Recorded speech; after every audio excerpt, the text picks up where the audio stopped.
जय श्री कृष्ण।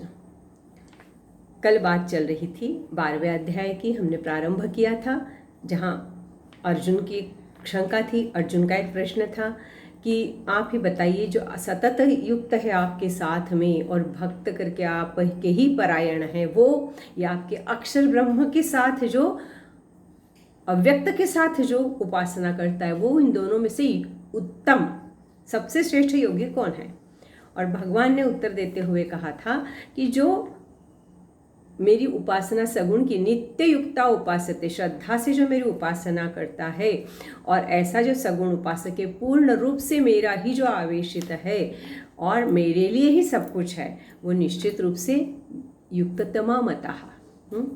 पर इसके आगे फिर और कहते, ऐसा नहीं है कि भक्त ही है तो फिर और निर्गुण जो उपासक है, जो अक्षर ब्रह्म की उपासना करता है, उसके लिए भगवान क्या कह रहे हैं। देखिए, 2-3 बातें भगवान ने कही है और वह भी किस तरह से मेरे पास ही आता है। वह जब कहते हैं तो भगवान कहते हैं उसके लिए कि ये त्वक्षरम निर्देशम अव्यक्तम परिपासते सर्वत्र गम चिंत्यंच कूटस्थम चलन ध्रुवम। अब बताइए कैसा होना चाहिए वो। इसकी जब बात की तो कितनी सारी बातें बताइए कि वह किसकी उपासना करता है। एक तो अक्षर ब्रह्म है ना, जिसको कोई क्षरण नहीं है, और अनिर्देशम, जिसका निर्देश, जिसको दिखा नहीं सकते भाई, जो है ही नहीं, जिसका कोई स्वरूप ही नहीं है। जाना है, जलेबी क्या है पता है, जाना है, देखा नहीं है, सामने नहीं है, तो हम बता सकते हैं क्या कि ये है? नहीं जानते। जानते हैं, सुना है, अनुभव किया है कि नहीं, ये बात की बात, पर हम निर्देश तो कर ही नहीं सकते ऐसी वस्तु का जो है ही नहीं हमारे सामने। तो अनिर्देश है ऐसा वह, तो अक्षर ब्रह्म है, अनिर्देश है। और कैसा है? अव्यक्त, व्यक्त नहीं होता इसलिए तो निर्देश नहीं, हम दिखा नहीं सकते हैं ना। और कैसा है कि वह सर्वत्र गमता है, सर्वत्र है, ऐसा कोई स्थान ही नहीं जहाँ वह नहीं है। अचिंत्य है, पर चिंतन नहीं कर सकते। पता ही नहीं है तो चिंतन किसका करेंगे ना।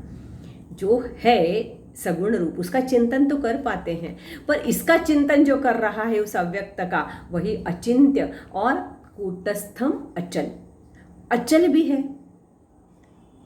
कूटस्थ का यहाँ मतलब ऐसा है कि जिस पर किसी बात का परिणाम नहीं होता। 2-3 रूप से कूट शब्द आता है सामने।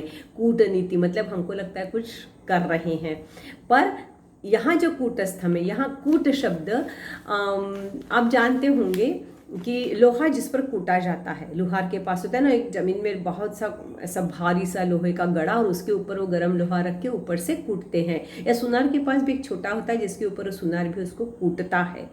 तो जिसके ऊपर रखा जाता है उस पर सोना कूटो या लोहा कूटो, उस पर गर्म कूटो या ठंडा कूटो, उस पर कोई परिणाम नहीं होता और बिल्कुल वह स्थिर है।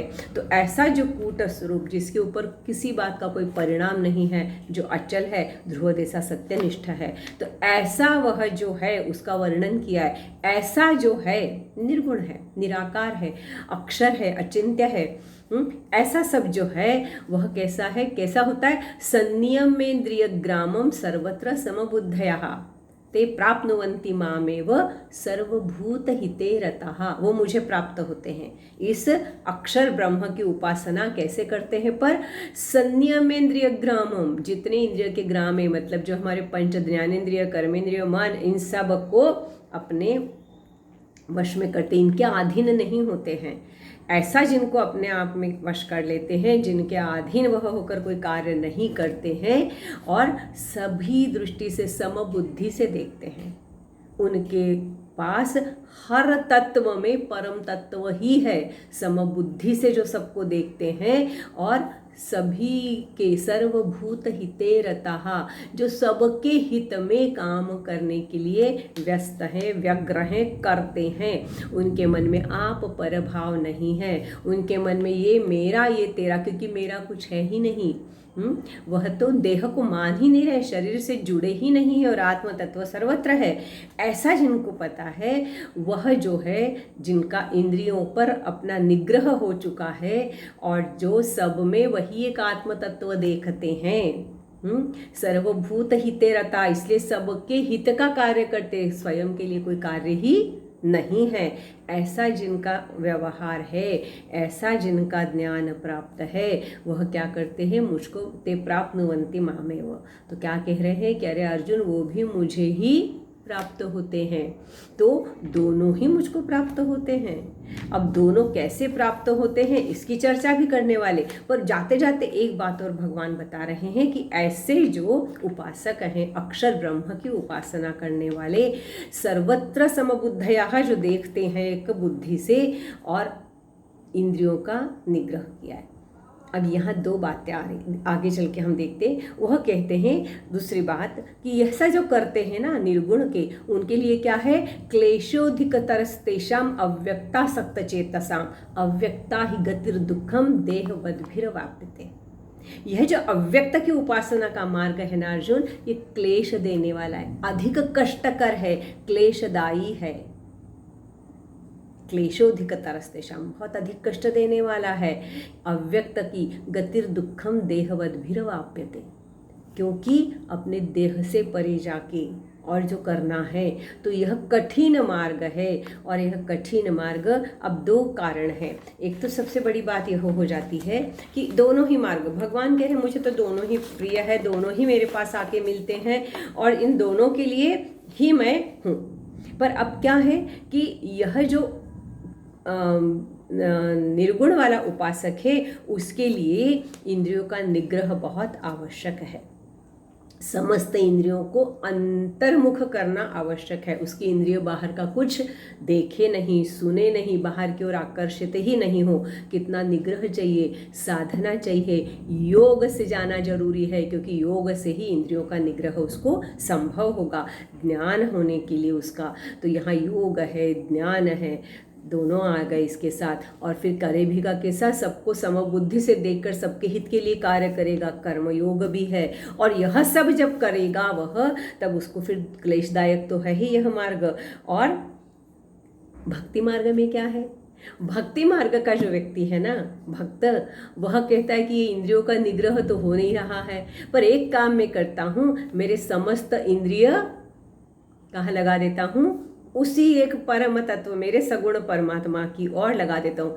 9वें अध्याय के अंत में कहा था भगवान ने कि उन्होंने यह कहा था उस वक्त कि कोई भी हो अर्जुन, वह यदि ऐसा है कि मनमना भव मद भक्तो मद्याजीमा नमस्कुरो। कैसा है वो, तो मन से मुझे ही सोचता है, सब कुछ मेरे बारे में सोचता है, मेरे लिए करता है, मन मना मेरा ही भक्त है। जब भी कुछ बात है पूजा की, अर्चन की, सब कुछ मेरे लिए, मन मना मद भक्तो मद्याजीमा नमस्कुरु, मेरे को नमस्कार करना है, मेरे को मतलब उसका जो भी काम है वह कर्म अर्पण तेरे ही लिए है, जो कुछ कर रहा हूँ। तो इंद्रियों, मेरे आंखें देखती ही मेरे उस सगुण को। अब मेरे को कैसा पसंद है, बाल गोपाल पसंद है, मुरलीधर पसंद है, योगेश्वर पसंद है, या मेरा जो सगुण रूप है कृष्ण का वो चक्रधारी है, या मेरा और जो भी सगुण रूप में राम है जो, पर वह मुझे अच्छा लगता है, इसलिए मेरी आंखें जहाँ हैं उसको ही देखती हैं।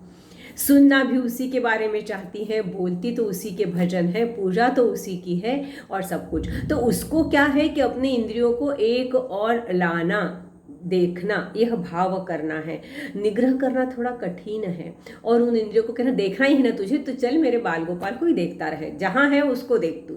यह आदत डाल सकता है क्या, यह ज़्यादा आसान है क्या? तो भगवान कह रहे हैं कि यह जो निर्गुण की उपासना है वह थोड़ी कठिन है, क्लेशोधिक तरस्तेषाम, ऐसा उनका कहना है। और इसलिए जो अव्यक्त रूप की उपासना करते हैं उनको थोड़ी कठिनाई तो जाती है। परंतु एक बात याद रखना कि दोनों ही मार्ग, भगवान अभी यहाँ ये कह रहे हैं कि आते तो मेरे पास ही हैं, यदि दो परम रूप से अपने मार्ग पर चले, निष्ठा से अपने मार्ग चले, उसी ध्येय से अपने मार्ग पर चले। जो भी मार्ग अपना, उसमें आपकी श्रद्धा होना, उसमें आपने पूरा लगन से लगना, यह आवश्यक है। तो क्योंकि उसने प्रश्न पूछा अर्जुन ने कि भाई कौन श्रेष्ठतम है, तो अभी तो भगवान कह रहे कि दोनों ही हैं, और दोनों ही यदि इसी तरह से मेरे पास आए तो दोनों मेरे को प्राप्त होते हैं। अब देखिए, ज्ञान मार्ग हो या भक्ति मार्ग हो, हमें तो ऐसे अनेक उदाहरण हैं। हम रामायण में भी देख ले तो भरत का जो था ज्ञान मार्ग था और लक्ष्मण का भक्ति मार्ग था। मैं तुम्हें देखे बगैर जिंदा ही नहीं रह सकता, मैं तुम्हारे साथ ही रहूँगा, तुम्हारा दर्शन ही मेरा सब कुछ है। खाना नहीं, पीना नहीं, सोना नहीं, कुछ नहीं, तुम्हारा सानिध्य, तुम्हारा दर्शन रात दिन। भरत ने कहा पादुका में भी तुम हो, मेरे तो मन में ही तुम हो, अब मेरे को सर्वत्र तुम हो, मैं तो तुम्हारा मानकर तुम्हारा ही काम, तुम्हारा राज्य तुम्हारे लिए कर रहा हूँ, मेरा कुछ भी नहीं है। तो ऐसा था। उद्धव का ज्ञान मार्ग था, अर्जुन का भक्ति मार्ग था। मैं उसको तुम सानिध्य चाहिए, सखा रूप में आ जाओ, तुम विश्वरूप दिखा दो, चतुर्भुज दिखा दो, तुम मेरे सखा हो, जिसको मैं पूरे मन से चाहता हूँ, स्नेह करता हूँ, प्यार प्रेम करता हूँ, और तुम जो कहोगे वो मैं करने को तत्पर हूँ। तो यह भी एक बात होती है।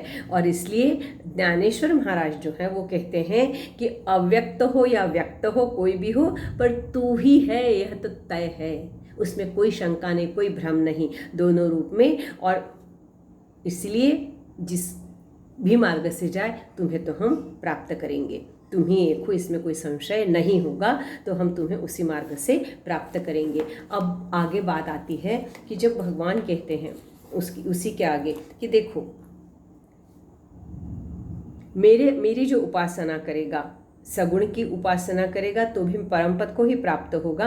कैसे प्राप्त होगा? तो ये तो सर्वाणि कर्माणि मयि सन्न्यस्य मत्परः अनन्ये नैव योगेन मां ध्यायन्त उपासते। जो भी करेगा वो सिर्फ मेरे लिए करता चल, मेरे लिए। पहले भी भगवान ये कह चुके हैं, इसलिए इसमें अपने को ज़्यादा समय देना नहीं है। पर उनका जो कहना है कि यदि भक्ति करना है तो पूरे इससे देखो, दो चीज़ें हैं ना, हम कहते हमने कल ही बात की कि हम भक्त हैं क्या, यह देखना बहुत ज़रूरी है। ऐसा नहीं है कि हम भजन पूजन कर रहे, घंटियाँ बजा रहे, मंदिर जा रहे, उपासना कर रहे, मन से हम तुम्हारे जो कर्म है ये तो सर्वाणि कर्माणि मयि सन्न्यस्य मत्परः, यह जो बात होती है, यह यदि हो रही है तो निश्चित मान कि तुम मुझे ही प्राप्त होगा। और ये कैसे प्राप्त होगा? तो भगवान ने कहा है कि भक्ति भी कब होती है। देखो, ज्ञान मार्ग के लिए तो वह चाह रहा है कि मुझे तो आत्मज्ञान होना ही है, और उसके पीछे पढ़ा है, जाना है, और समझने के लिए निकल पड़ा है, और जब तक वह नहीं होगा उसके पीछे में लगा हूँ। भक्ति के लिए सहज रूप से नहीं है। एक तो क्या है कि आपको अपनी इंद्रियों का दमन या खंडन नहीं करना है, पर इंद्रियों को भक्ति योग में मार्ग बदलना है, उनका मंडन करना है, तो वह करते आना चाहिए, वह निर्धार चाहिए, वह निश्चय चाहिए वह करते समय। और दूसरी बात, ऐसा भी कहा गया संतों ने, दासबोध में ऐसा कहा है कि यदि आपको संसार से दुख प्राप्त होते हैं, त्रिविध ताप आपको होते हैं, आधिदैविक, आधि भौतिक, आध्यात्मिक, त्रिविध ताप में से जब आप निकलते हैं तो आपको फिर परमात्मा की याद आती है और परमार्थ में आप लगते हैं। तो दुख के कारण भी भक्ति मार्ग की ओर जाते हैं, परमार्थ की ओर हम जाते हैं, और दुख सहन करने का सामर्थ्य आने के लिए भी भक्ति की ओर